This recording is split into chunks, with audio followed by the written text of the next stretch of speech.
aujourd'hui, j'ai le plaisir de parler donc du domaine du Thau, nouveau domaine qui vient de faire son apparition et qui a beaucoup de choses à vous raconter. L'Irak, pour ceux qui ne situeraient pas, on est sur l'extrême sud de la vallée du Rhône, dans une appellation qui produit aujourd'hui un grand nombre de bouteilles. Donc, commençons par la cuvée de l'Irak, du domaine du Thau, dont nous allons parler longuement aujourd'hui. On commence par la robe de ce vin.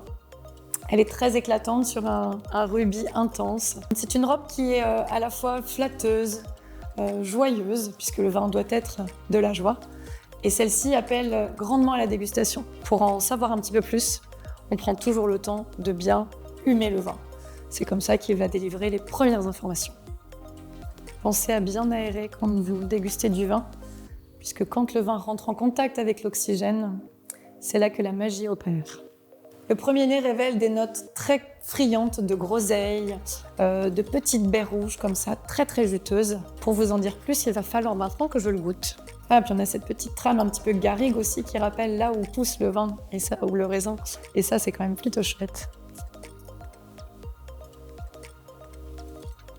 C'est un bouquet de petits fruits rouges qui apparaît en bouche tout de suite. C'est éclatant, c'est friand, c'est juteux. On retrouve une jolie trame d'épices aussi, qui appelle évidemment à manger. Le principal dans le vin, c'est toujours d'avoir un joli mets pour l'accompagner. Quand les beaux jours sont de sortie, n'hésitez pas à déguster une bonne tomate avec un joli filet d'huile d'olive, un petit peu d'origan pour les amateurs. Pensez à un bon coup de moulin à poivre, une belle fleur de sel. Pourquoi le poivre ? Parce que dans les assemblages à l'Irak, on retrouve de la syrah, et cette syrah a toujours cette trame d'épices et de poivre en finale qui apporte cette longueur, cette gourmandise et cette fraîcheur. Évidemment, pour les amateurs de viande rouge, une petite côte d'agneau juste grillée au barbecue, quelques épices, un peu de thym, un peu de romarin.